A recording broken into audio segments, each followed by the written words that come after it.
الرحمن الرحيم ولوطا إذ قال لقومه إنكم لتأتون الفاحشة ما سبقكم بها من أحد من العالمين أئنكم لتأتون الرجال وتقطعون السبيل وتأتون في ناديكم المنكر فما كان جواب قومه إلا أن قالوا ائتنا بعذاب الله إن كنت مؤمنا قال رب انصرني قوم المفسدين آمنت بالله صدق الله العظيم اللهم صل على سيدنا ومولانا عبدك ورسولك وحبيبك محمد النبي الأمي وعلى آله وأصحابه وبارك وسلم اللهم صل على جميع الأنبياء والمرسلين وعلى الملائكة المقربين وعلى سائر الصحابة والتابعين وعلى عباد اللہ الصالحین۔ اللہ کے پاک کلام میں یہ 20واں پارہ ہے اور سورہ عنکبوت، سورہ عنکبوت کی آیت نمبر 28، 29، 30 تین آیات میں نے آپ کے تلاوت کی ہیں۔ آئیے سب سے پہلے ان آیات کا ترجمہ اور مفہوم، پھر اسی پس منظر میں احادیث مبارکہ کے حوالے سے انشاءاللہ مختصر سی گفتگو۔ اللہ کے مبارک نام سے جو بڑا مہربان، بہت زیادہ رحم کرنے والا ہے۔ وَلُوطًا اِذْ قَالَ لِقَوْمِهِ، اور اللہ کے پاک پیغمبر جناب لوط علیہ السلام کی وہ کیفیت جب وہ اپنی قوم سے خطاب کر رہے تھے تو انہوں نے اپنی قوم کو کہا اِنَّكُمْ لَتَأْتُونَ الْفَاحِشَةَ، حقیقت یہ ہے بے حیا ہو گئے، تم ایسے لوگ ہو کہ جنہوں نے بے حیائی کو عام کر دیا ہے۔ ما سبقکم بہا من احد من العالمین، اور یہ بھی ایک حقیقت ہے کہ جس بے حیائی میں تم ملوث ہو، تم سے پہلے کائنات کی کوئی قوم اس بے حیائی میں ملوث نہیں رہی۔ اَإِنَّكُمْ لَتَأْتُونَ الرِّجَالَ، تمہاری کیفیت یہ ہے کہ تم اپنی خواہشات مرد ہو کر مردوں سے پوری کرتے ہو۔ وَتَقْطَعُونَ السَّبِيلَ، اور تم ڈاکے ڈالتے ہو۔ وَتَأْتُونَ فِي نَادِيكُمُ الْمُنْكَرَ، اور تم کھلی محفلوں میں اللہ کی نافرمانیوں کو، بے حیائیوں کو کھلی محفلوں میں کھل کر کرتے ہو۔ فَمَا كَانَ جَوَابَ قَوْمِهِ إِلَّا أَنْ قَالُوا، ان کی قوم کا ایک ہی جواب تھا، سب نے مل کر ایک ہی بات کہی، ائتنا بعذاب اللہ، لوط تم جس عذاب کا ہمیں ڈراوا دے رہے ہو اس کو لے آؤ، اللہ کے اس عذاب کو لے آؤ جس کا تم ڈراوا ہمیں دیتے رہتے ہو، ان کنت من الصادقین، اگر تم سچے ہو۔ تو جناب لوط علیہ السلام نے عرض کی رب انصرنی علی القوم المفسدین، میرے پروردگار اس فسادی اور بے حیا قوم کے خلاف میری مدد کر۔ سبحان اللہ وبحمدہ، سبحان اللہ العظیم وبحمدہ، استغفر اللہ، یا کریم یا ارحم الراحمین یا ذی الجلال والاکرام۔ حضرات، معاشرے جب بنتے ہیں، ان ترتیب پانے والے معاشروں کی کیفیت اس طرح بنتی ہے، اس میں انسانی اقدار اور ان اقدار کی قیمتوں کا تعین ہوتا ہے، اور یہ قیمتیں اگر نہ بھی بتائی جائیں تو بحیثیت انسان ان قیمتوں کا ادراک ہر فرد کو ہوتا ہے، جس میں انسانیت کا احترام اور فطرت کا احترام، یہ دو ایسی چیزیں ہیں جو انسان میں خود بخود اللہ تبارک و تعالیٰ نے ایک اسلام کی جو نیچر ہے، قدرت ہے، اس کے حساب سے اس کے ذہن میں ودیت کر دی ہے۔ اللہ فرماتے ہیں فطرت اللہ التی فطر الناس علیہا، فطرت انسان کی وہ ہے جس پر اللہ نے اس کو پیدا کیا ہے، وہ فطرت انسانی ہے اور وہ فطرت اسلام ہے۔ اسلام کے جو بنیادی تعلیمات ہیں، بنیادی تقاضے ہیں، وہ فطرت ہے، اور فطرت کبھی بھی اسلام کے خلاف نہیں جاتی۔ فطرت کی کیفیت یہ ہے کہ انسان کا ضمیر جب اس کو آواز دیتا ہے تو فطرت کے عین مطابق ہے، اور وہ ضمیر کی آواز ہمیشہ اسلام کی آواز سے ملتی جلتی آواز ہوتی ہے۔ اس کیفیت کو اللہ کے سارے پیغمبروں نے ہمارے سامنے رکھا ہے، قرآن مجید نے اس پوری تاریخ کو ہمارے سامنے رکھا ہے، اور نبی محترم سید کائنات صلی اللہ علیہ وسلم نے اسی پس منظر میں ابن ماجہ کی حدیث جو ترمذی میں موجود ہے، نبی رحمت صلی اللہ علیہ وسلم نے فرمایا کہ ان اخوف ما اخاف علی امتی من عمل قوم لوط، مجھے اپنی امت میں اخلاقی طور پر جس عمل کا سب سے زیادہ ڈر ہے کہ کہیں میری قوم عمل قوم لوط میں مبتلا نہ ہو جائے۔ میں اس چیز سے اللہ کا خوف کھاتا ہوں کہ کہیں اس کیفیت میں مبتلا نہ ہو اور اللہ کے غضب کا شکار نہ ہو جائے۔ اسی طرح نبی رحمت سید کائنات صلی اللہ علیہ وآلہ وسلم کی یہ حدیث مبارک جو طبرانی میں جناب جابر بن عبداللہ رضی اللہ تعالی عنہ کی، نبی رحمت صلی اللہ علیہ وسلم نے فرمایا اذا ظلم اہل الذمہ کانت الدولت دولت العدو، لوگوں جب اقلیتوں پر ظلم شروع ہو جاتا ہے، کسی حکومت میں اقلیتوں پر ظلم شروع ہو جاتا ہے، تو پھر کیفیت یہ بنتی ہے کہ اللہ تبارک و تعالی اس حکومت کو اس حکومت کے دشمنوں کے حوالے کر دیتے ہیں۔ اذا ظلم اہل الذمہ کانت الدولت دولت العدو، جب بھی اقلیتوں پر ظلم شروع ہوتا ہے، جن لوگوں کا انہوں نے تحفظ کرنا تھا ان کو وہ تاراج کرنا شروع کر دیتے ہیں، تو پھر نتیجہ یہ نکلتا ہے کہ اللہ تعالیٰ ان کو ان کے دشمنوں کے حوالے کر دیتا ہے۔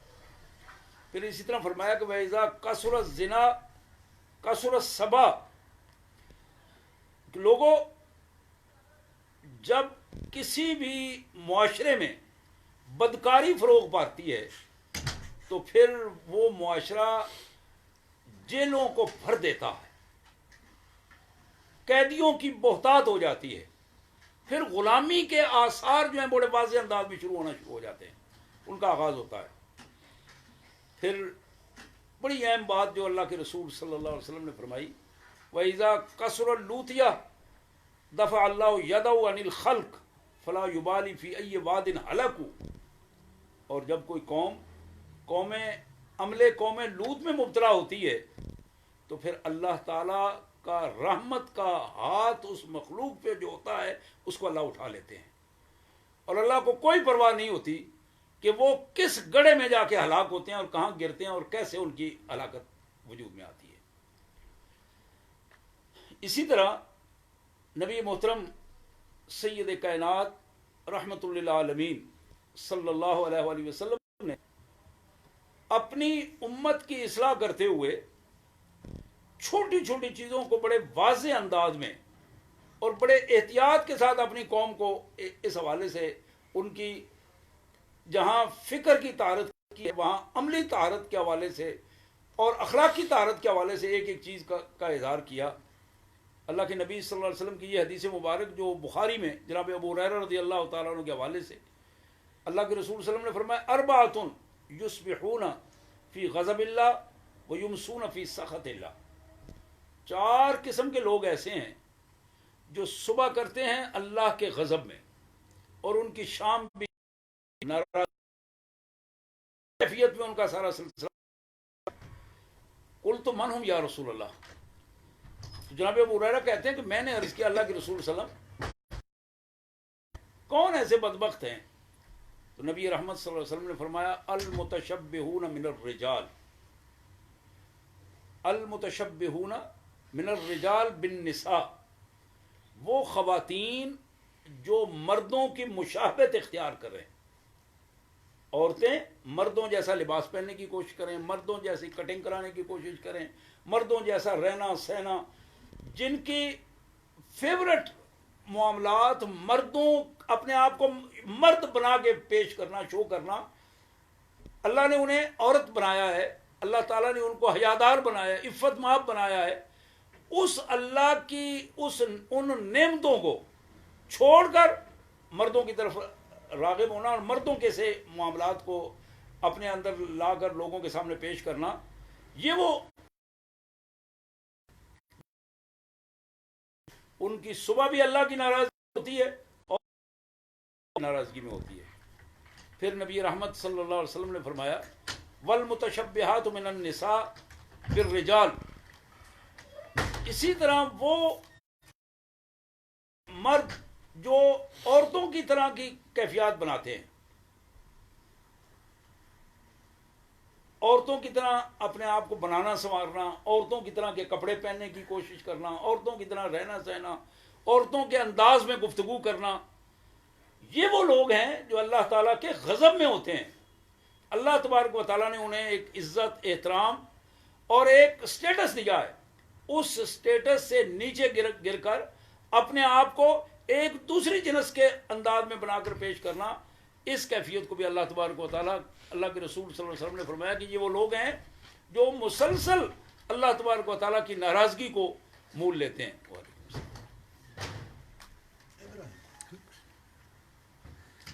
پھر نبی رحمت صلی اللہ علیہ وسلم نے ان دو بری قباحتوں کا بھی ذکر فرمایا۔ ایسے افراد جو مرد ہوں یا عورت ہوں اپنی خواہشات جانوروں سے پوری کرنے والے، ایسے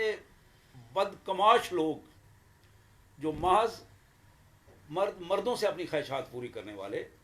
یہ وہ لوگ ہیں جو مسلسل اللہ کی ناراضگی میں ہوتی ہیں، اور اللہ تبارک و تعالیٰ ان پر اپنے غضب کی کیفیات کو کھلے انداز میں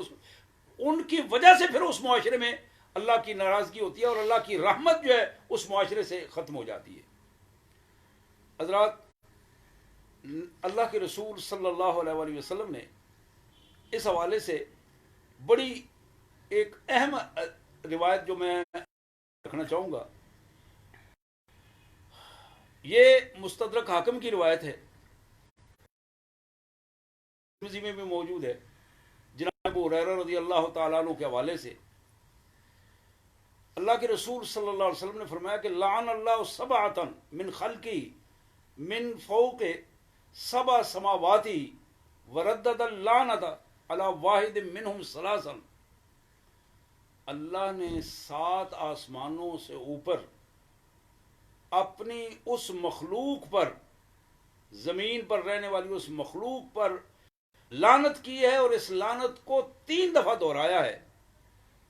کہ ایسے گروہوں پر، ایسے لوگوں پر جو 7 قسم کے لوگ ہیں، ان لوگوں پر اللہ تبارک و تعالیٰ کی اس انداز میں مسلسل لعنت میں رہیں گے، اللہ کی رحمت ان کے قریب نہیں آ سکے گی۔ اب ان میں وَلَعْنَ كُلَّ وَاحِدٍ مِّنْهُمْ لَعْنَةً تَكْفِي، ان میں سے ہر گروہ کے لیے جو لعنت کر دی گئی ہے اللہ کی طرف سے، انہیں ملعون قرار دے دیا گیا ہے، وہ لعنت ہی ان کو کافی ہے ان کی تباہی اور بربادی کے لیے۔ قال رسول اللہ صلی اللہ علیہ وآلہ وسلم ملعون من عمل عمل قوم لوط، ان الفاظ کو آپ نے 3 دفعہ دہرایا۔ لعنتی ہے وہ شخص جو ملوث پایا گیا عمل قوم لوط میں، وہ لعنتی ہے، 3 دفعہ آپ نے یہ ارشاد فرمایا۔ حقیقت یہ ہے کہ یہ وہ برائیاں ہیں جو معاشرے میں، جن برائیوں کی طرف اصل قوم احتیاط کی توجہ نہیں ہے، اور احتیاط کی جب توجہ نہیں ہوتی معاشرے میں انہیں اس انداز میں برا نہیں سمجھا جاتا، اور ان قباحتوں کو محتاط رویے ان کے خلاف اختیار نہیں جاتے، تو نتائج یہ نکلتے ہیں کہ پوری کی پوری قومیں بے حیائی کا مسکن بن جاتی ہیں، اور پورا کا پورا میڈیا اسی چکر میں لگا ہوا ہے، اور انہی حوالوں سے قوموں کو اخلاق باختگی پر لگائے جانے کے لیے ان کے خراب کرنے کی کوشش کی جاتی ہے کہ خاندانی بنیادیں جو ہیں وہ تباہ و برباد ہو جائیں، اور باہم مل کر رہنے کا جو تصور ہے اس تصور میں بھول جائے، اور اس تصور میں یہ جو بڑے بڑے معاملات جو ہمارے سامنے قصور کے معاملات اور دوسرے تیسرے معاملات ہوتے رہے، ان کی بنیادی وجہ یہی ہے کہ معاشروں میں ان موضوعات کو لوگوں کے سامنے پیش نہیں کیا جاتا، اور ان کی اہمیت اور ان کی کیا کل ان کے اور دنیا میں ان کی جو سزا کی کیفیت ہے اس کیفیت،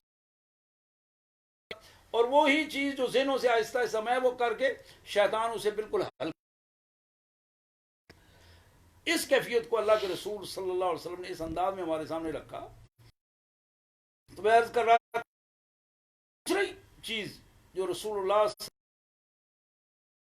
من ذبح بغیر اللہ ملعون، جس شخص نے کسی جانور کو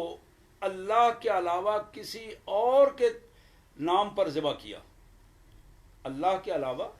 کسی اور کے نام پر ذبح کیا، اب وہ جانور جو کسی ایسا ذبح کرنے والا شخص، بے شک وہ اللہ اکبر کیوں نہیں پڑھ رہا، لیکن وہ تقدس میں جس کے لیے وہ ذبح کیا جا رہا ہے وہ ذبح کرنا اس کو ملعون قرار دے، اس کے لیے وہ تقدس کی کیفیت ختم ہو جائے گی، اس کے لیے اس کا حلال ہونے کی کیفیت ختم ہو جائے گی۔ میں ایک دوسری حدیث میں پڑھ رہا تھا، نبی رحمت صلی اللہ علیہ وسلم اگر کسی شخص نے کسی جانور کو روک کے کہ اس جانور کو فلاں ایک جانور ایک کے لیے، یعنی ایک جان کو روکا ایک فرد کے لیے، ایک ہے کہ کسی فرد نے کہا کہ یہ جانور روک دیں، اس کو فلاں تقریب پہ ذبح کریں گے، سارے لوگ کھائیں، اس میں تقریب کی بات اور ہے، ایک جانور کو ایک کے نام کر دیا کہ یہ اس جانور کو فلاں شخص کے آنے پر ذبح کیا جائے گا، فلاں کے لیے ذبح کیا جائے گا۔ اللہ کے رسول صلی اللہ علیہ وسلم نے فرمایا کہ اس نے نہ صرف یہ کہ اس جانور کی کیفیت کو حرام کر دیا ہے، بلکہ اس نے ایک مشرکانہ عمل کیا ہے۔ یہاں اس کیفیت کو اللہ کے رسول صلی اللہ علیہ وسلم نے فرمایا کہ وہ شخص من ذبح بغیر اللہ ملعون، جو شخص اللہ کے نام کے علاوہ کسی کے نام کوئی جانور لگاتا ہے، تو وہ جانور ذبح کرنے والا شخص جو ہے وہ بھی لعنت کا مستحق بنتا ہے۔ اسی طرح اللہ کے رسول صلی اللہ علیہ وسلم نے فرمایا ملعون من عق والدیہ، وہ شخص جو جان بوجھ کر اپنے والدین کے ساتھ بدتمیزی کرتا ہے، اپنے والدین کی نافرمانی کرتا ہے، کھلے انداز میں نافرمانی کرتا ہے، وہ شخص اسی کیفیت میں ملعون قرار پائے گا، اللہ کی رحمت اس سے اٹھا لی جائے گی۔ اسی طرح اللہ کے رسول صلی اللہ علیہ وسلم نے فرمایا ملعون من جمع بین امرأۃ وابنتہا، بدترین لعنت کا مستحق وہ شخص ہے جو اپنی بیوی اور اس بیوی کی بیٹی کو ایک ہی نکاح میں جمع کر لے، اپنی بیوی اور اس بیوی کی پہلی بیٹی کو یا اس کی بیٹی کو ایک ہی نکاح میں جمع کر لے، یہ شخص بھی اسی طرح لعنت کا مستحق ہے۔ وہ حقیقت میں انسانیت کے اس دائرے سے باہر ہو جاتا ہے اسی ملعونوں والا یہ کام کر کے۔ اسی طرح اللہ کے رسول صلی اللہ علیہ وسلم نے فرمایا ملعون من غیر حدود الارض، لعنتی ہے جو زمین کی ناپ کو، زمین کی حدود کو تبدیل کر دے، چاہے وہ ملکوں کی حدود ہو، چاہے وہ پانوں کی حدود ہو، وہ پلاٹوں کی حدود ہو۔ بلکہ میں نے ایک دوسری حدیث مبارک یہاں تک پڑھی ہے کہ اللہ کے نبی صلی اللہ علیہ وسلم نے فرمایا کہ جس شخص نے کسی دوسرے کی ایک انچ، ایک بلشت بھر زمین ہتھیا لی،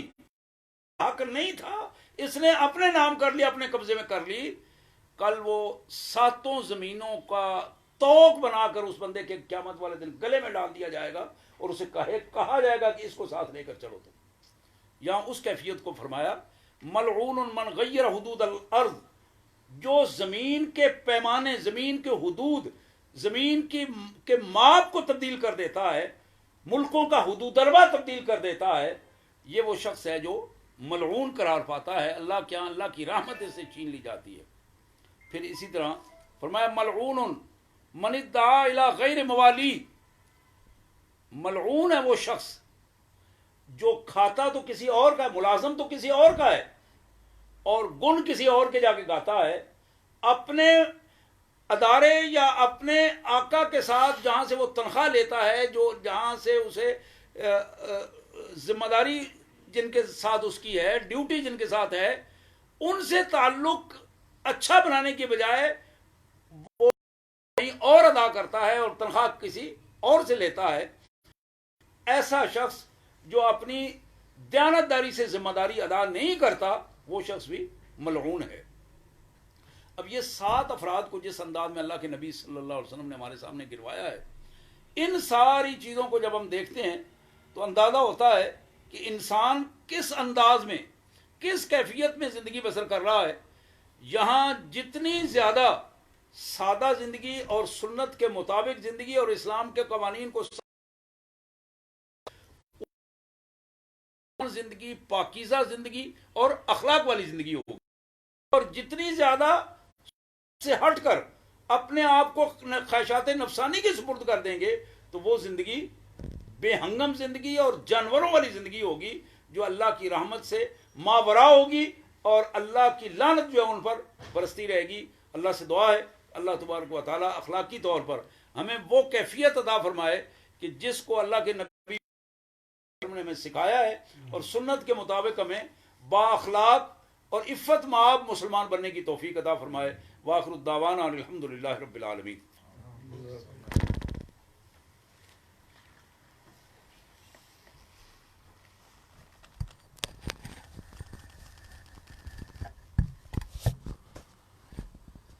الحمدللہ رب العالمین،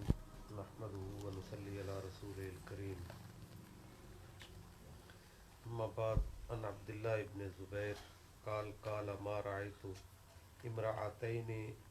اجودین من عائشہ و اسماء وجودہما مختلف، اما عائشۃ فکانت تجمع الشیء الی الشیء حتی اذا کان اجتمع عندها قسمت، واما اسماء فکانت لا تمسک شیئا لغد۔ حضرت عبداللہ ابن زبیر رضی اللہ تعالیٰ عنہ سے روایت ہے، کہتے ہیں کہ میں نے حضرت عائشہ رضی اللہ تعالیٰ عنہ اور حضرت اسماء رضی اللہ تعالیٰ عنہ سے بڑھ کر فیاض عورتیں نہیں دیکھی، لیکن دونوں کی فیاضی کا رنگ مختلف تھا۔ حضرت عائشہ رضی اللہ تعالیٰ عنہ کا یہ حال تھا کہ وہ اپنی آمدنی کی رہتی تھیں، جب اچھی خاصی رقم ہو جاتی تو مستحقین میں تقسیم کر دیا کرتی تھی، لیکن حضرت اسماء کا طریقہ اس کے برعکس تھا، چیز رکھتی ہی نہ تھی بلکہ جو آیا اسی وقت تقسیم کر دیا۔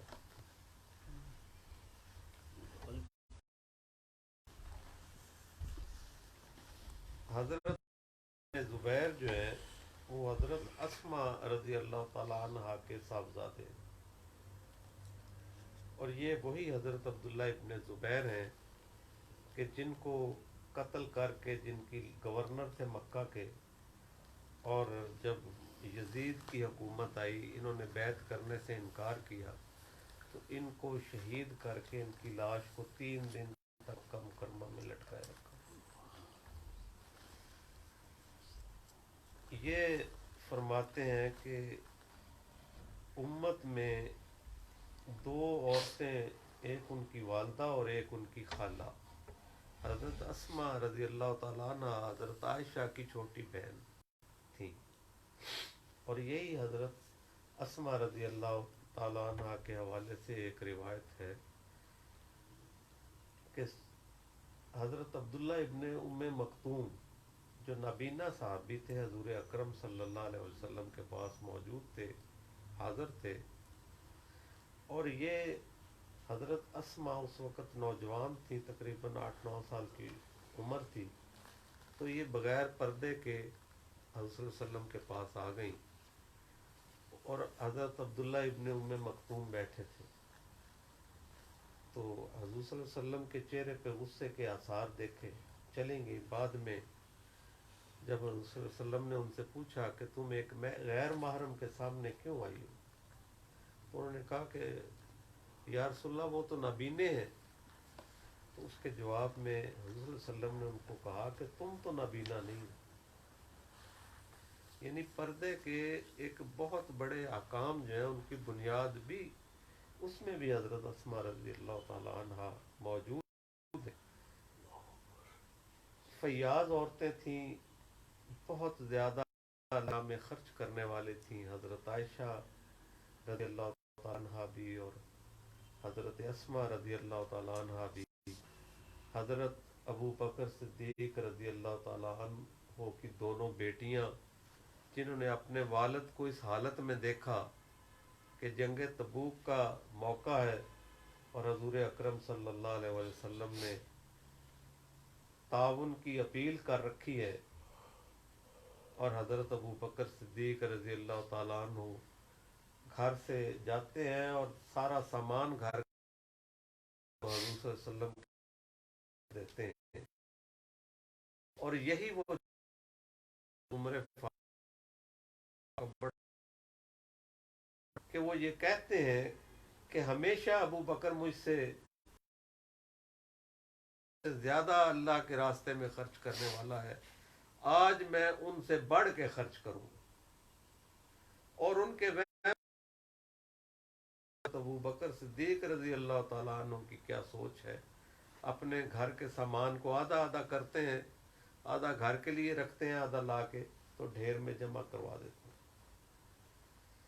اور حضور اکرم صلی اللہ علیہ وسلم ان سے پوچھتے ہیں کہ عمر گھر میں کیا چھوڑ کے آئے ہو؟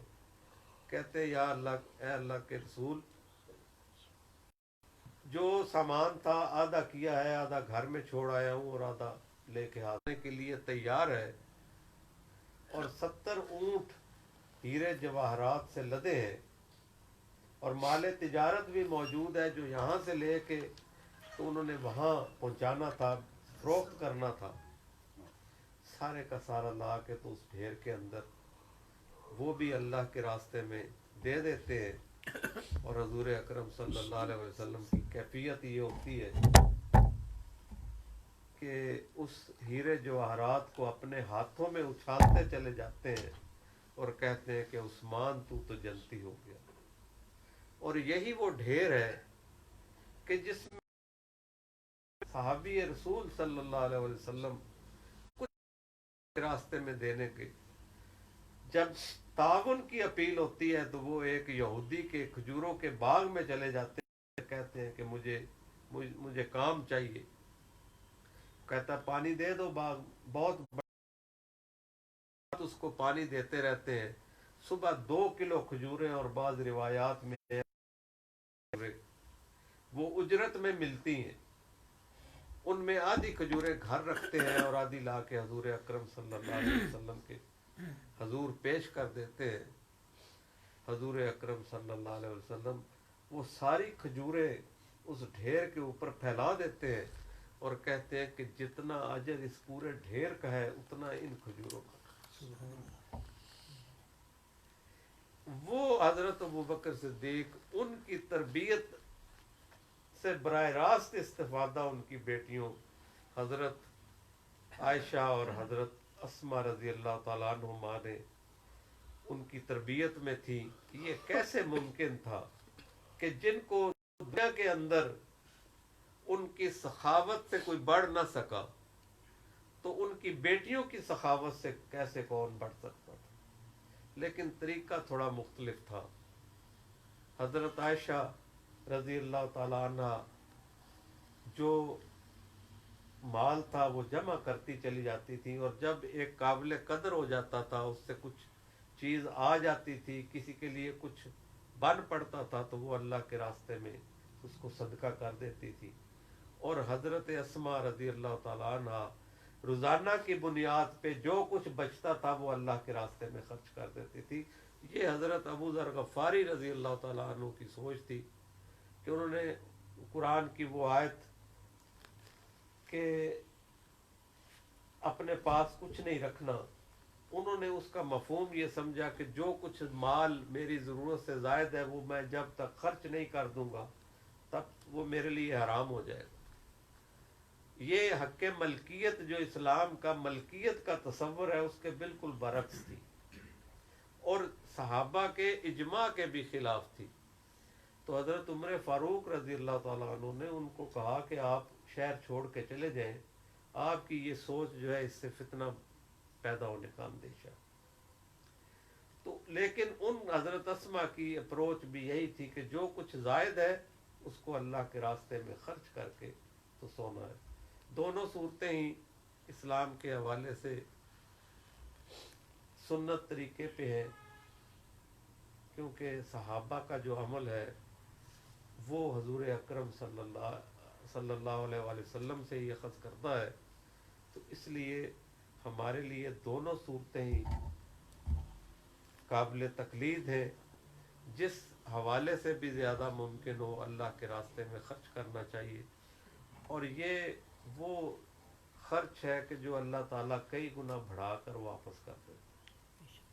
اللہ کے راستے میں صدقہ کرنے والا کبھی فقیر نہیں ہوا، کبھی بھوک سے نہیں مرا، یہ کنفرم بات ہے۔ آپ کو کہیں بھی یہ اطلاع نہیں ملی ہوگی کہ کوئی مولوی بھوک سے مر گیا۔ جو اللہ کے بندے ہوتے ہیں وہ چاہے جنگلوں کے اندر ہوں، اللہ ان کی خوراک کا انتظام وہاں بھی کر دیتا ہے۔ لیکن عقیدہ اور اعتقاد بہت ضروری ہے۔ ہمارا وہ عقیدہ اور اعتقاد اس درجے کا نہیں ہے کہ جس میں ہم بے نیاز ہو جائیں، اور اللہ اس رزق کے حوالے سے ہم ان چیزوں کے اندر جو داخل ہو جاتے ہیں جو اللہ کی نافرمانی کے اندر شامل ہوتی ہیں، ان سے ہم اگر بچ جائیں تو یقین کریں کہ اللہ آپ کو بھوکا نہیں رہنے دے گا۔ اللہ سے دعا ہے کہ اللہ تعالیٰ ہمیں عمل کرنے کی توفیق